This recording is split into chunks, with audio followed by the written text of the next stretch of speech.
I thought I had it all figured out. A beautiful wife, 2 great kids, and a steady job that let us live comfortably. My wife, Lisa, and I had been together for more than a decade, and though life threw its challenges our way, we always come out on top. She was the love of my life, the mother of our 2 children, Max and Emily.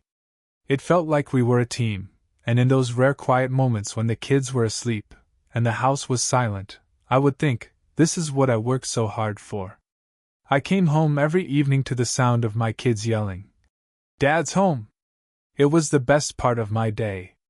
Max would come barreling toward me with his homework, ready for me to help him solve whatever math problem he was struggling with that day, and Emily would squeeze my leg, her big eyes filled with the innocence only a 7-year-old could have. I felt lucky. Or at least I thought I was. One evening, I was sitting with Max at the kitchen table, helping him with a school project. It was something about family trees, simple stuff, but he seemed excited to get it just right. Out of nowhere, he says, "Dad, Mrs. Gaines told us to start with our real dads for the family tree." I blinked, caught off guard. "Real dads?" I asked, chuckling a little. "Buddy, I'm your real dad." He looked up at me with that innocent, matter-of-fact expression kids have, as if what he was about to say was the most normal thing in the world. "Yeah, but Mom told me that my first dad is someone else. She was talking about it with Aunt Jenna." I froze. I didn't even know how to respond. My mind just went blank. "Wait, your first dad?" I forced a smile, trying to keep my voice steady, hoping he didn't catch on to my shock. Max just nodded, like it was no big deal. "Yeah, but it's okay. She said you're my dad now." He shrugged and went back to his project as if he hadn't just dropped a bomb on me. My mind was racing. First dad? I couldn't make sense of it. We'd been together since before Max was born. I was in the delivery room. I remembered holding him in my arms, feeling that overwhelming rush of love and pride. I'd never questioned for a second that he was mine. Why would I? I couldn't focus after that. My thoughts kept looping back, scrambling to find some way this all made sense. Maybe it was just something Max had misinterpreted. Kids sometimes don't get things right. But then again, kids usually don't make up stories like this out of nowhere. And the more I thought about it, the more I realized that Max had been completely calm, like he was just repeating something he'd heard before. Later that night, I couldn't sleep. I kept glancing over at Lisa, who was sleeping peacefully beside me, completely unaware of the storm raging in my head. I didn't want to jump to conclusions, but I couldn't shake the feeling that something was very, very wrong. The next morning, I couldn't help myself. I asked Lisa about it as casually as I could, hoping she'd laugh it off and tell me it was just some misunderstanding. As we were making breakfast, I cleared my throat and tried to keep my voice light. "Hey, Max was working on that family tree project yesterday. He mentioned something about a first dad. I guess he overheard you and Jenna?" Lisa froze, just for a second. It was subtle, but I saw it. Then she laughed, too quickly, too high-pitched. "Oh, you know kids. They hear things and turn them into their own stories. I was probably talking to Jenna about a movie or something, and he picked up on it." I nodded, forcing myself to smile. But her laugh didn't sit right with me. She wasn't even looking me in the eye. I wanted to believe her, wanted to believe it was just a mix-up, but I'd never felt like this before. It was a small thing, but it cracked something in me. Later that morning, after Lisa left to run some errands, I found myself alone with Emily in the living room. She was coloring, her face all scrunched up in concentration. I figured it couldn't hurt to ask her, gently, about what Max had said. "Hey, Em," I began, my voice soft. "Do you know anything about Max's first dad?" She looked up at me with those wide, innocent eyes. "Mom said we shouldn't say anything about that." I felt the room spinning. I forced myself to keep calm. "Why not?" She shrugged, turning back to her coloring. "She said you're our dad now, so it doesn't matter." My heart sank. There was no misunderstanding here. The kids hadn't made it up or misheard anything. Lisa had told them, what, exactly? That I wasn't their father? Or that there was someone else before me? I stumbled out of the room, needing a second to gather myself. I barely made it to the backyard before I sank into a chair, feeling like I'd been punched in the gut. I stared blankly at the trees, the yard that I'd worked on myself, the swing set I'd built for the kids with my own hands. Everything around me suddenly felt different, tainted. I'd given my life to these kids, to Lisa. They were my world. And now, in a few sentences, that world had been shattered, and I didn't even know where to begin picking up the pieces. I spent the entire day in a fog, replaying Max and Emily's words over and over in my head, trying to wrap my mind around what it all meant. The more I thought about it, the angrier I got. How could Lisa keep something this huge from me? We'd built our entire life around these kids, and every decision I'd made since they were born was with their best interest in mind. And now this? It felt like someone had handed me a script to my own life and crossed out all the parts one thought I knew. By the time Lisa came home, I was barely holding myself together. She waltzed through the door with her usual bright smile, talking about some sale she'd found, completely oblivious to the fact that my whole world was spinning off its axis. For a split second, I wanted to just come out with it right there, let the whole conversation explode in the middle of the kitchen. But I didn't. Not yet. I needed to keep my head clear. After dinner, once the kids were in bed, I decided it was time. I couldn't keep sitting with this storm of questions. She had to give me some answers. I walked into the living room, where she was scrolling through her phone on the couch, and stood there until she looked up. "Can we talk?" I said, trying to keep my voice steady. She looked at me, her smile fading when she saw my expression. "Sure. Is everything okay?" I could feel my hands clenching into fists, but I took a deep breath. I sat down across from her and looked her straight in the eyes. "Max and Emily said something to me. They said I wasn't their first dad." Lisa's face went pale, her mouth opening and closing like she was searching for words that wouldn't come. She quickly looked down, as if she could avoid my gaze by not looking at me. "Well?" I pressed. "Are you going to explain that?" "Michael," she began slowly, a tremor in her voice. "This isn't the way I wanted you to find out." I laughed bitterly, the sound sharp and unfamiliar even to my own ears. "Not the way you wanted me to find out. Lisa, we've been together for over a decade. We've raised these kids together, built a whole life, and you were planning on telling me, when exactly?" She winced but didn't answer right away, instead choosing her words carefully. "I didn't mean for it to be like this. When I first got pregnant with Max, I was in a complicated situation. His biological father wasn't in the picture. And when you came into my life, things changed. You loved them as your own, and I didn't want to disrupt that. So you just decided to let me live in the dark? For all these years?" My voice rose, and I had to force myself to lower it, afraid the kids might hear. "You didn't think I deserved to know? It's not like that," she said, her voice barely above a whisper. "I wanted to tell you. I did. But every time I tried, I just couldn't. You were already their dad in every way that mattered. But I'm not, am I?" I shot back, feeling the anger boiling over. "You lied to me. You lied to them. Do you realize what this is doing to us? They're confused, Lisa. They don't know what to think." Her eyes filled with tears, and she turned away, covering her face with her hands. "I'm sorry," she said, her voice breaking.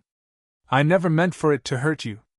You were the best thing that ever happened to us, and I thought that telling you would ruin everything." "Ruin everything?" I could barely believe what I was hearing. I stood up, pacing the room, trying to process the weight of her words. I'd devoted my life to this family, and now it felt like I'd been walking through some twisted version of my own life where everyone knew the truth except me.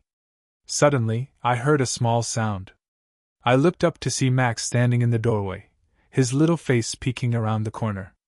He looked uncertain, as if he just heard something he wasn't supposed to. Lisa saw him too, and in a flash, she wiped her tears, putting on a forced smile. "Max, honey, it's late. Go back to bed, okay?" she said, her voice trying to sound calm but failing miserably. Max looked from her to me, his face a mixture of worry and confusion. I walked over to him and knelt down, putting a hand on his shoulder. "It's okay, buddy. We're just having a grown-up talk." He nodded slowly, but I could see the questions in his eyes. He didn't say anything more, just turned and shuffled back to his room. I stood up, feeling the weight of everything Lisa had just admitted.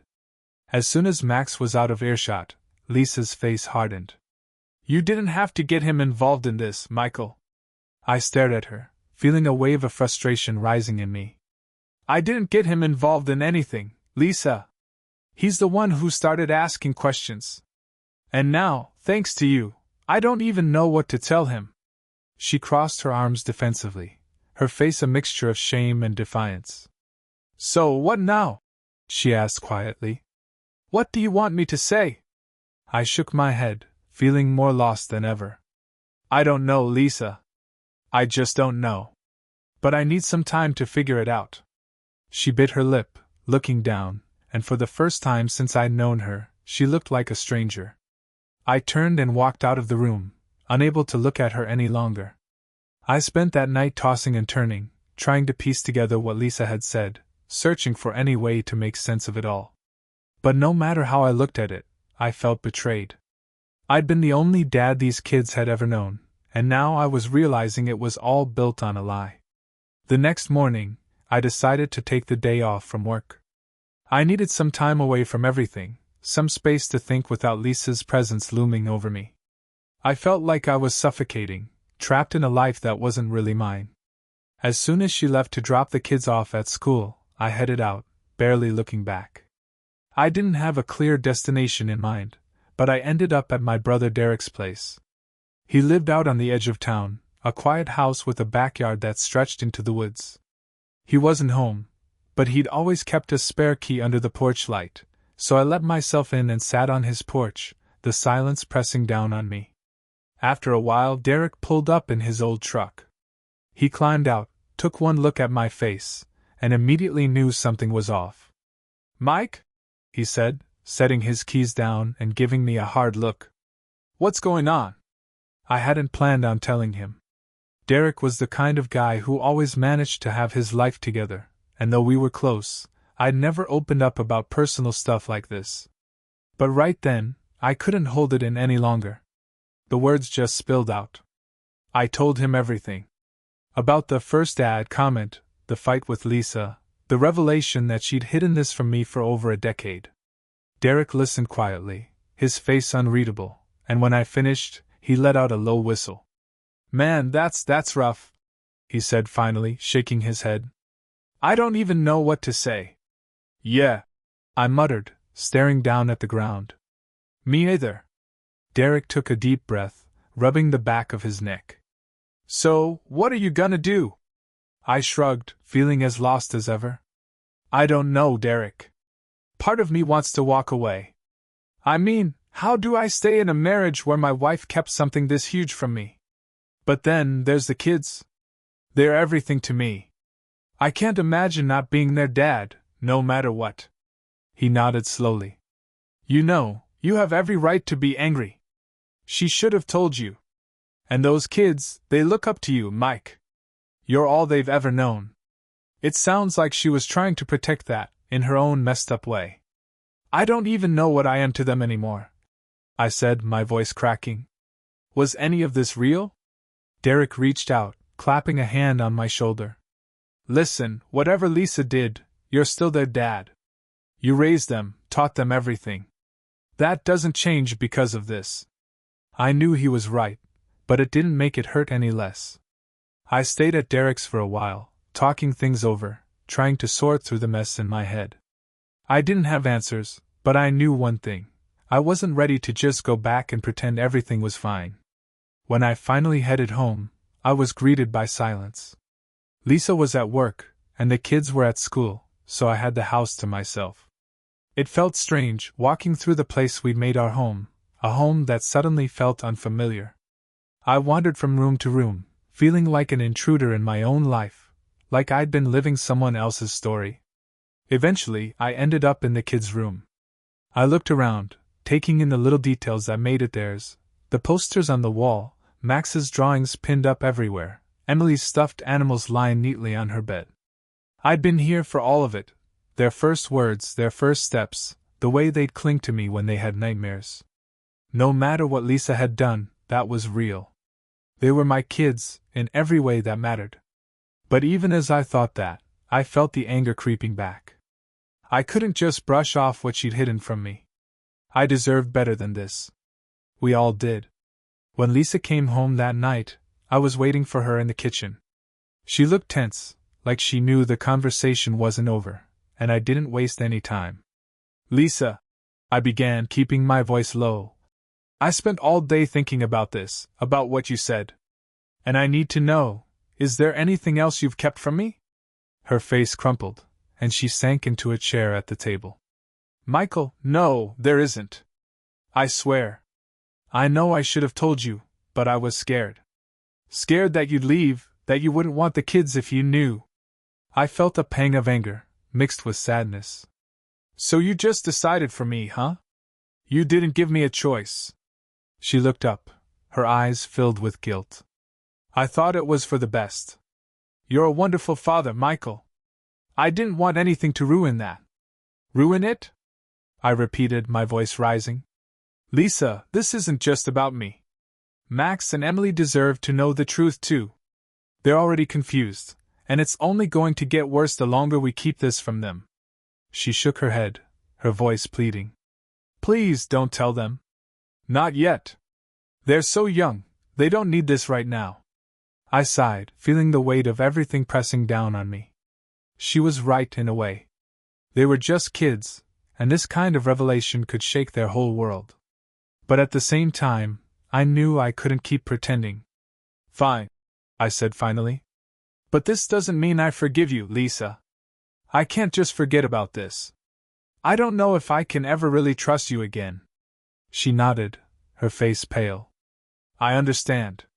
I'm so sorry." I turned away, not able to look at her. I needed time to figure out what came next. But one thing was certain: our life would never be the same.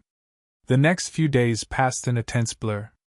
Lisa and I moved around each other like strangers, barely speaking, keeping our interactions to the bare minimum.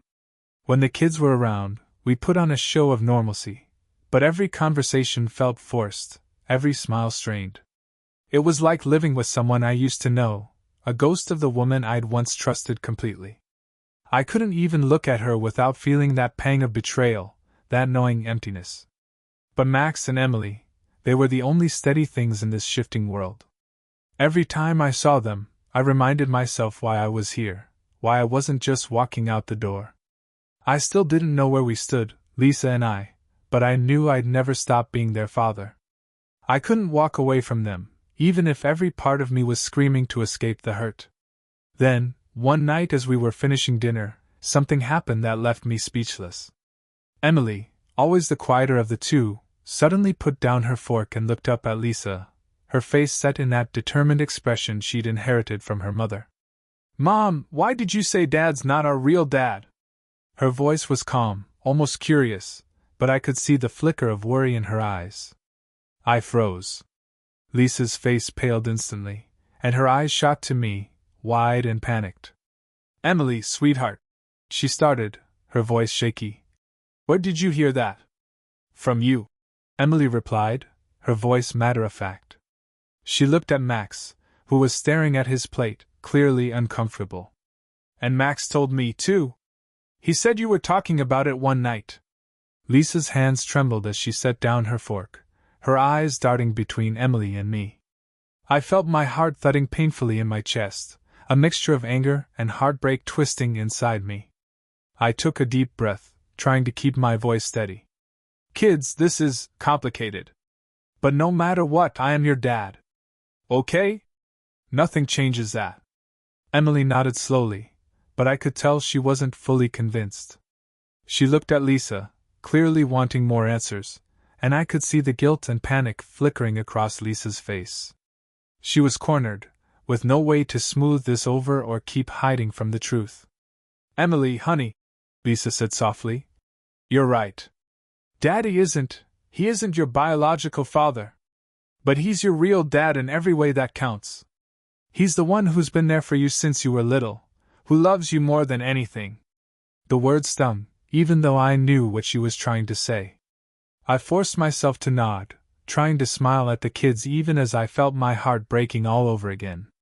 I had no idea what they were thinking, no idea how much this was affecting them. They looked so small, so confused, and all I wanted was to make it right for them. "I don't care," Max said suddenly, his voice stubborn. "You're my dad. And you're not going anywhere, right?" I felt a lump in my throat, and I reached over to ruffle his hair. "Right, buddy. I'm not going anywhere." The kids seemed to accept that for now, and they went back to their plates, the conversation seemingly forgotten. But as I looked across the table at Lisa, I saw the same thing in her eyes that was in mine, the knowledge that we couldn't avoid this forever. The truth was out there now, hovering between us, a wound that couldn't just heal with words. After dinner, I stayed with the kids while Lisa cleared the table. We played a board game, laughing and pretending everything was normal, but I could feel the tension in every move, in every glance they shot at me. Eventually, I tucked them into bed, reading them a story, savoring these little moments that felt so fragile now. Once they were asleep, I went back downstairs, finding Lisa sitting on the couch, her hands clenched together. She looked up at me as I came in, her face pale, her eyes rimmed with red. I could tell she'd been crying. "Michael," she began, her voice barely above a whisper. "I know you're angry. I know you'll probably never forgive me. But I want to try to make this right. Somehow." I stood there, arms crossed, staring at her, feeling that wave of anger rise again. "I don't know if you can, Lisa. How am I supposed to look at you and just pretend you didn't lie to me for years?" She flinched, her shoulders slumping. "I was scared. I know that doesn't make it right, but I was terrified that if I told you, you'd leave. And I couldn't face the thought of doing this alone. You didn't even give me a chance," I said, my voice cracking. "You just decided for me. You kept it all to yourself, like I didn't deserve to know the truth." Lisa's face crumpled, and she buried her head in her hands. "I'm so sorry, Michael. I should have told you. I know that now. I didn't want to lose what we had." A part of me wanted to believe her, to see her as the woman I'd fallen in love with, the woman who had given me 2 beautiful kids and a life I'd thought was real. But another part, the part that had spent days in anguish, feeling betrayed and blindsided, couldn't just let it go. "You've already lost it, Lisa," I said, my voice harsh. "The life we had, it was built on lies. And I don't know if I can come back from that." She looked up, tears streaming down her face. "Please, Michael. Don't give up on us. I'll do anything to make this right." I wanted to respond, but the words wouldn't come. All I could do was turn and leave the room, her quiet sobs echoing in the silence. After that night, the tension between Lisa and me grew unbearable. We barely spoke, keeping interactions limited to whatever was necessary for the kids. I moved my things into the guest room and avoided being around her as much as I could. The life we'd built together felt like a fragile shell that would shatter at any moment. But the kids were watching. I could see it in the way they looked at us, the way they'd cling to me a little longer or give me worried glances when they thought I wasn't paying attention. They didn't understand what was going on, and I couldn't let them get caught in the crossfire of my anger and Lisa's regret. One morning, after a silent breakfast, I saw Lisa pull Max aside as he was getting his backpack ready. She kept her voice low, but I could hear the warning in her tone. I pretended not to notice, but my ears caught every word. "Max, honey," she said, a forced smile on her face, "I need you to be careful with what you say, all right?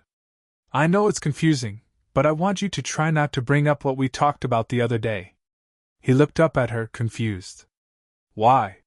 She put a hand on his shoulder, her smile too tight. "Because it's private, okay? Just between us as a family. We don't need to talk about it with anyone else."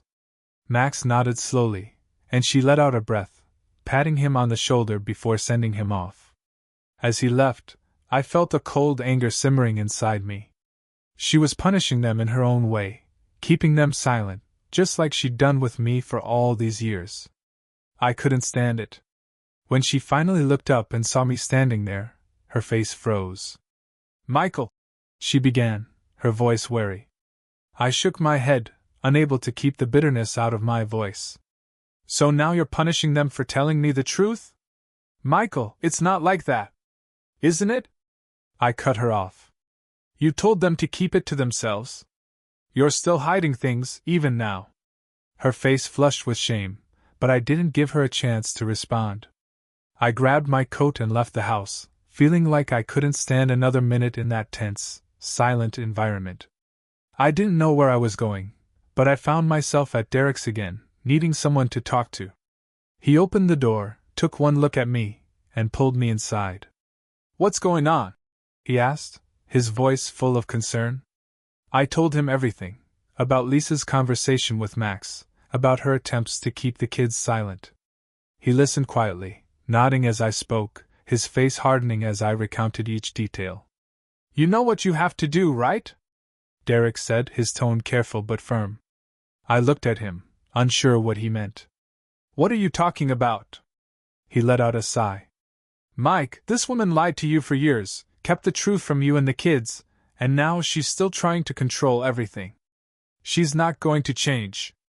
You've given her every chance, but she's just digging in deeper. Maybe it's time to think about what's best for you, and for the kids." I shook my head, the thought of leaving my family tearing at me. "I can't just leave, Derek. They're my kids, no matter what she says. I'm not going to just walk away from them." Derek nodded, his face softening. "I know, man. But that doesn't mean you have to stay under her roof. Look, why don't you take some time? You can stay at my place, or even better, take the kids and go to Dad's old cabin for a bit. Give yourself some distance from her. Maybe a few days away will give you some clarity." The idea was tempting. Our dad's old cabin was a place we'd spent so many summers as kids, a place filled with memories of simpler times.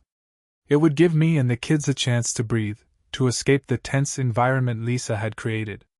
I hesitated, but deep down, I knew Derek was right. Staying here, trying to keep things together, wasn't working. "All right," I said finally. "I'll take them up to the cabin. Just for a few days." Derek clapped me on the shoulder. "Good. You deserve that, Mike. And the kids, well, they deserve to know you're there for them, no matter what." That night, I made the decision. I waited until Lisa was at work the next morning, and as soon as she left, I packed up a few bags, grabbed the essentials, and then picked up the kids early from school. They were surprised but excited when I told them we were going on a little trip, just the three of us. I could see the relief in their eyes, like a weight had been lifted off them. They didn't ask any questions, didn't wonder why their mom wasn't coming. They just smiled, eager for a getaway, a break from everything. As we drove out of town, I felt the tension in my shoulders easing, the quiet of the forest settling around us as we neared the cabin. By the time we arrived, the kids were bubbling with excitement, running around exploring the familiar, cozy space. For the first time in what felt like weeks, I felt like I could breathe. The next few days passed in a comfortable, peaceful blur. We spent our days hiking, roasting marshmallows, and telling stories around the fireplace. Max and Emily seemed happier than they'd been in a long time, their laughter echoing through the cabin. It reminded me of what we used to have, the simplicity of just being together. But as the days passed, I couldn't shake the feeling that Lisa hadn't reached out once. Not a single call, no messages. Nothing. At first, I thought maybe she was giving us space. But after a few days, the silence began to eat at me. I needed to know what was going on. So one evening, after the kids were asleep, I drove back to the house, hoping to clear my mind, maybe even get a glimpse of where she was at. When I arrived, the house was dark. I parked down the street, walking quietly up the driveway, peering through the window to see if she was home. Just as I was about to turn away, I saw her through the window. She was coming in through the back door, and she wasn't alone. My heart skipped a beat. I ducked down, hiding in the shadows as I watched. It was our neighbor, Greg, the recently divorced guy who lived a few houses down. I couldn't believe what I was seeing. He walked into my house with her, laughing, his hand resting on her back as they made their way to the living room. I didn't even recognize the woman I was looking at. She was smiling, her eyes alight in a way I hadn't seen in years. She looked happy. Free. It made my stomach turn. I was about to leave, about to turn my back on this scene and walk away, but something made me stay. I wanted to know. I needed to see just how far this went. I crept around to the side of the house, keeping to the shadows, and found an open window. I crouched down, listening, their voices drifting out to me. "He won't find out," Lisa was saying, her voice low, conspiratorial. Greg laughed, a dark sound that made my skin crawl. "Well, it's his loss," he said, his hand brushing her shoulder. "I'm just glad you're here with me." I felt my stomach drop. She hadn't even tried to contact us. She just moved on, as if the past 10 years had meant nothing to her. As I knelt there, watching, I heard a knock at the door. They both looked startled, but when Lisa opened it, she greeted whoever it was with a warm smile. It was her friend Claire, the one who'd always been a little too curious about our marriage. I couldn't stay there another minute. The betrayal was too much. Quietly, I slipped away, my mind spinning. I had to get out of there. I had to protect my kids from this. As I walked back to the car, I felt a strange sense of resolve. This wasn't just a betrayal, it was the end. The drive back to the cabin was a blur. My mind was reeling from what I'd just seen. The images of Lisa with Greg and Claire burned into my memory like some sick reminder of how everything had fallen apart. She hadn't called once, hadn't even bothered to check on the kids. It was as if she'd simply shrugged off our family and moved on, no second thoughts. When I got back, the cabin was quiet. Max and Emily were fast asleep, their little faces peaceful, blissfully unaware of the chaos that was tearing our lives apart. Looking at them, I felt that familiar anger flare up. Lisa didn't deserve them. She didn't deserve the family we'd built, the love we'd given her so freely. I was the one who had been there for them, always, and I wasn't going to let her take that away. The next morning, while the kids were busy playing, I called Lisa. I wanted to hear her voice, to give her one last chance to explain herself, even though I already knew I wouldn't be able to believe a word she said. The phone rang and rang, until finally, she picked up, her voice light and airy, like nothing was wrong.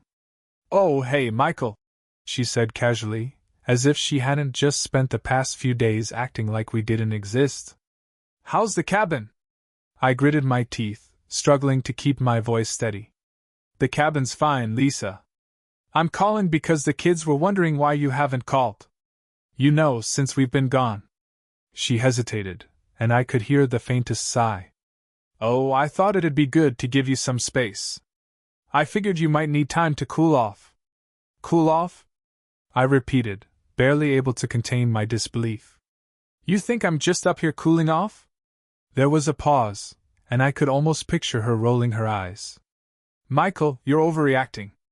I'm not going to get into this with you right now. The kids are safe with you, and I trust you to take care of them. It's better for everyone if we take a break." A break. That was what she called this. As if our family was some kind of casual arrangement she could step in and out of as she pleased. I couldn't believe the audacity in her voice, the complete lack of remorse. "You're right, Lisa," I said, my voice ice cold. "I'll take care of them. And don't worry. You won't have to. Ever again." I hung up before she could respond, a strange calm settling over me as I slid my phone back into my pocket. I didn't want to give her the satisfaction of getting under my skin. I'd do what I had to, whatever it took, to protect the kids and keep them away from the mess she was creating. The rest of the day, I kept my mind focused on the kids. We spent hours out on the lake, skipping stones and fishing, watching the birds dive and swoop above the water. It was the first time in days that I felt at peace, the weight of my anger lifting, even if only for a while.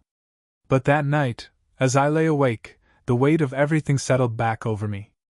I couldn't get the images of Lisa and Greg out of my head. The thought of her with him, so careless, so indifferent, kept gnawing at me. This wasn't the woman I'd married, the woman I'd thought I'd spend my life with. And now, I had no idea what she was capable of, or what other secrets she might still be hiding. That's when an idea came to me, an idea that felt both ridiculous and perfect. If Lisa wanted to play this game, then I'd give her a taste of her own medicine. I wasn't going to sit back and let her make a fool of me. She'd lied to me for years, kept me in the dark, and now, she was cheating right under my nose, too. It was time she understood the consequences. The next day, while the kids were off playing, I made a trip into town. I bought a few small, discreet cameras, the kind I could hide around the house without anyone noticing. If she was going to keep bringing Greg over, then I'd have proof. Proof I could use to show her exactly how far she'd pushed me. When we got back from the cabin a few days later, I waited until she left for work before setting everything up. I installed the cameras in the living room, the kitchen, even the backyard. I needed to know everything, every last detail of her betrayal. I couldn't explain it, but the thought of watching her carry on with Greg in what was supposed to be our home gave me a strange sense of control, like I was taking back some of the power she'd stolen from me. Once everything was set up, I waited, almost daring her to slip up again. I stayed at the cabin with the kids as much as possible, giving her plenty of time alone, hoping she'd fall right back into her routine without suspecting a thing. And she did. The first night I reviewed the footage, my stomach twisted as I watched her bring Greg into the house, the two of them laughing like they didn't have a care in the world. I watched as they talked, as they kissed, as they disappeared up the stairs. I couldn't look away. Every fiber of my being wanted to break something, to confront her, to make her feel the pain she'd inflicted on me. But I held back. This was only the beginning. Over the next few days, I watched as she brought different men into the house. Greg was her favorite, but there were others, colleagues, old friends, men I barely recognized. Each time, I captured everything. Every careless word, every intimate moment. I recorded it all, collecting proof of just how far she'd gone, just how little she cared about the family we built. And then, when I was ready, I sent her everything. Every last video, every damning second. I sent them in an email, with a simple message. I know. And so does everyone else unless we agree on a settlement. A few hours later, my phone rang. It was Lisa, her voice panicked, barely holding it together. Michael, please, we need to talk. You can't. Oh, I can't. I interrupted coldly, savoring the tremble in her voice. And I will, unless you give me what I want. Full custody, the house, everything. You give me all of it, or I send these to every contact I have, including your boss. There was a long pause, and I could hear her breathing, fast and shallow. She knew I wasn't bluffing, that I'd go through with it. Finally, she let out a shaky breath. Fine, she whispered, defeated. We'll do it your way. I hung up, feeling a sense of satisfaction I hadn't felt in weeks. She'd thought she could break me, that she could lie and cheat and carry on without consequences. But now, she'd finally learned, everything had a price. When the divorce papers were signed and settled, I felt a strange mixture of relief and emptiness. I'd won, yes, full custody of the kids, the house, everything we'd built together. She'd been left with almost nothing. But the victory felt hollow. The woman I'd loved, the life we'd built, it was gone, shattered into pieces. And even though I had the kids and the home we'd shared, the happiness I'd once felt there was long gone. Lisa had been quiet throughout the entire process. She'd signed the papers without argument, barely meeting my eyes, as if she'd finally realized the extent of what she'd lost. After everything that had happened, seeing her like that, so resigned and defeated, almost made me feel sorry for her. Almost. The first few weeks after the divorce, life was a bit of a blur. I was focused on the kids, keeping things steady for them. I made sure they never felt the weight of what had happened, that they didn't see the sadness I was carrying. For them, I tried to keep things as normal as possible, even though I was still haunted by everything I'd learned about Lisa. I kept the evidence, those videos, stashed away in a hidden folder on my computer. I never looked at them, but I couldn't bring myself to delete them either. They were my proof, my reminder of what she'd done. Then, one evening, as I was preparing dinner, I got a call from an unknown number. I almost ignored it, but something made me pick up. "Michael?" a hesitant voice asked on the other end. It took me a second to recognize it. "Greg." I tensed immediately, gripping the phone tighter. "What do you want?" I snapped. There was a pause. I could hear him sigh, almost like he was trying to gather his thoughts. "Look, I know I'm the last person you want to talk to, but I wanted to say I'm sorry." "Sorry?" I repeated, incredulous. "You think an apology is going to change anything? After everything you did?" "I know," he said, his voice strained. "I know it doesn't fix anything. But I didn't realize. I didn't know how much this would hurt everyone. I didn't think it would go this far." I laughed, a bitter sound that didn't feel like my own. "Oh, so now you're suddenly feeling guilty?" There was silence on the line, and then he cleared his throat. "I don't expect forgiveness. But she's struggling, Michael. I just thought you should know that. Lisa isn't, she's not doing well." I clenched my jaw, forcing myself to keep calm. "That's not my problem anymore. She made her choices. And now she has to live with them." "I get that," he said, his voice barely above a whisper. "But you were together for so long. I thought you might. I don't know, want to help." "Help? After all this?" The audacity made my blood boil. I'd fought tooth and nail to protect myself and the kids from her betrayal, and now he wanted me to help her? I wanted to end the call, to tell him that whatever happened to Lisa was none of my concern. But something stopped me. Maybe it was curiosity, or maybe, deep down, I wanted to see her pay for what she'd done, to see her face the consequences up close. "Where is she?" I asked, my voice cold and detached. "She's staying with a friend. She lost her job after those videos started circulating. She's got nowhere else to go. I don't think she expected things to turn out this way."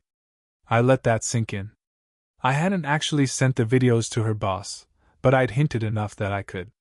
She must have caved under the pressure, knowing they could be exposed at any moment. "Thanks for letting me know, Greg," I said finally. "But don't expect me to feel sorry for her." I hung up, the conversation leaving a sour taste in my mouth. I wanted to feel satisfied, vindicated. She'd betrayed me, after all, and now she was reaping the consequences of her actions. But all I felt was an empty, hollow ache. As the days went by, I couldn't get that conversation out of my head. I didn't want to care what happened to Lisa, didn't want to feel anything for her at all. But there was a part of me that remembered who she used to be, the woman I'd once loved, the mother of my children. I hated that I still felt anything for her, but I couldn't deny the memories. One afternoon, while the kids were at school, I found myself driving to the address Greg had given me. It was an old, run-down apartment complex on the edge of town, the kind of place I never would have imagined her living in. As I pulled up, I spotted her through the window, sitting alone, staring blankly at the wall. She looked like a shell of the woman I once knew. For a moment, I just sat there, watching her, trying to reconcile this broken person with the vibrant, confident woman I'd married. I wanted to hate her, wanted to hold on to my anger, but seeing her like this, it stirred something in me I couldn't explain. I don't know what made me do it, but I got out of the car, walked up to her door, and knocked. After a few moments, the door opened, and there she was, standing there, looking at me with a mixture of shock and shame.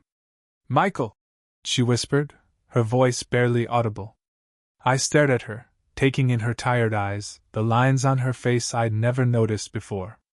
"I heard you were struggling." She looked away, her shoulders slumping. "I don't expect anything from you. Not after everything."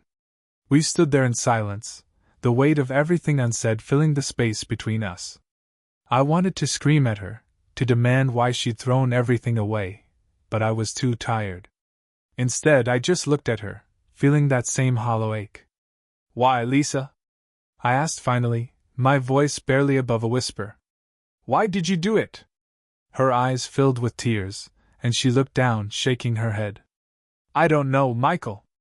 I thought I could keep it together, keep it all hidden. I didn't think it would end like this. I didn't think you'd find out.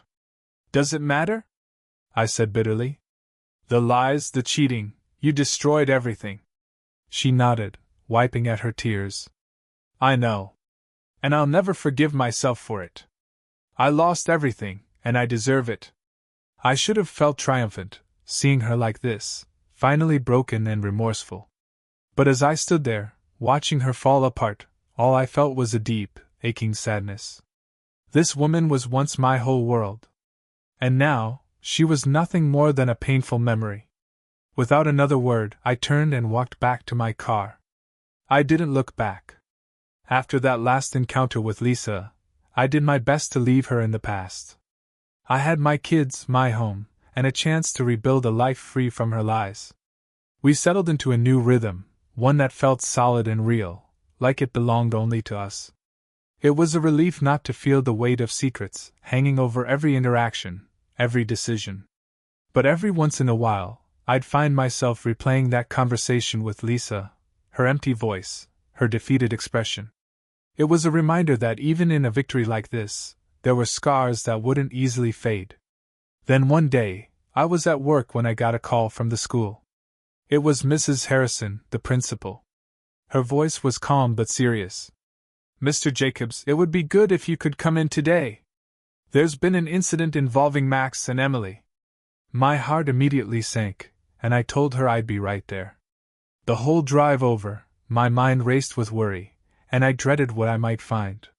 When I arrived, I saw Max and Emily sitting outside the principal's office, looking small and tense. I gave them a reassuring smile, and went inside to speak with Mrs. Harrison.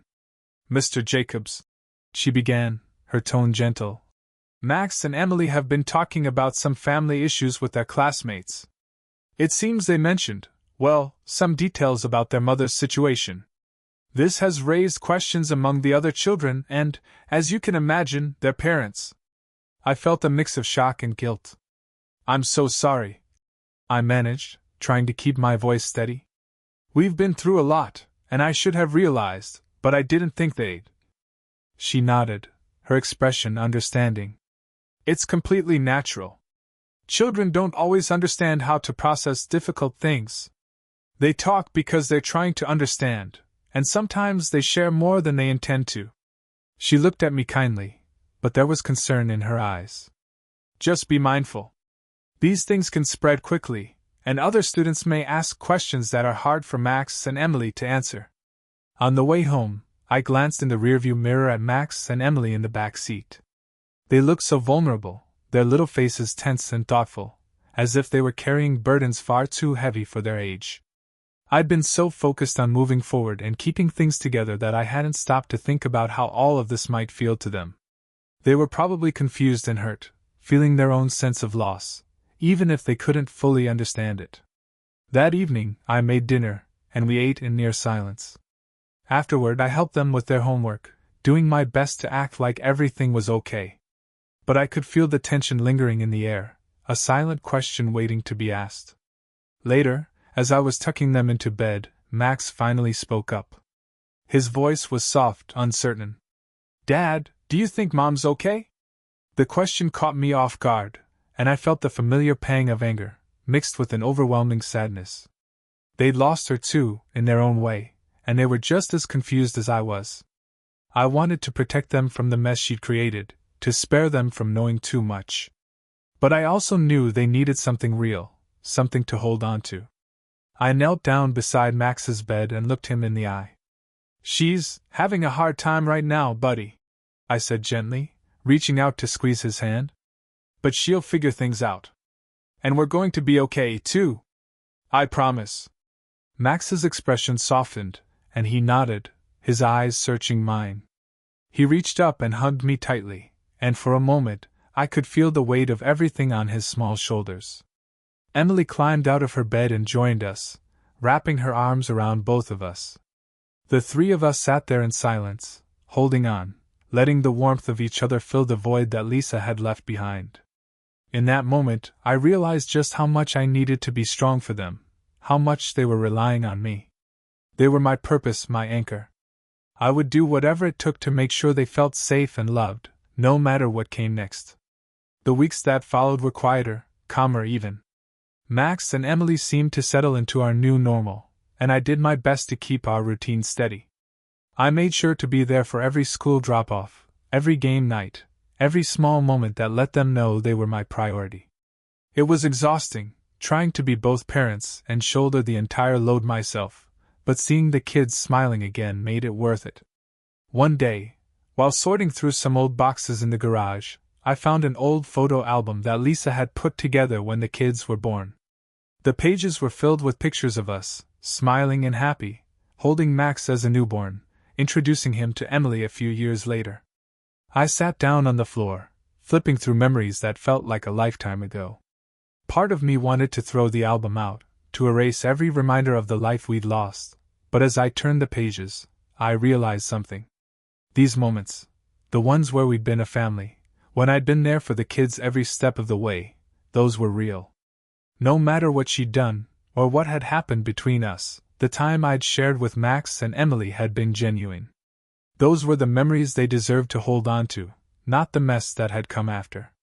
The next day, as we were sitting down for breakfast, I told them that maybe it was time we started making some new traditions. "What do you guys think about having a Sunday adventure day?" I asked, keeping my tone light. "We can go hiking, visit the zoo, do whatever you want." Max's eyes lit up, and Emily clapped her hands excitedly. "Can we go to the beach, Dad?" she asked, her face bright with anticipation. "Absolutely," I said, smiling. "We can do that and more." That Sunday, we packed up and drove to the coast. We spent the whole day playing in the sand, building castles, and splashing in the waves. I took pictures of them laughing, their faces glowing in the sun, and for the first time in months, I felt something shift. We were making our own memories now, ones that belonged to just the three of us, free from everything that had happened.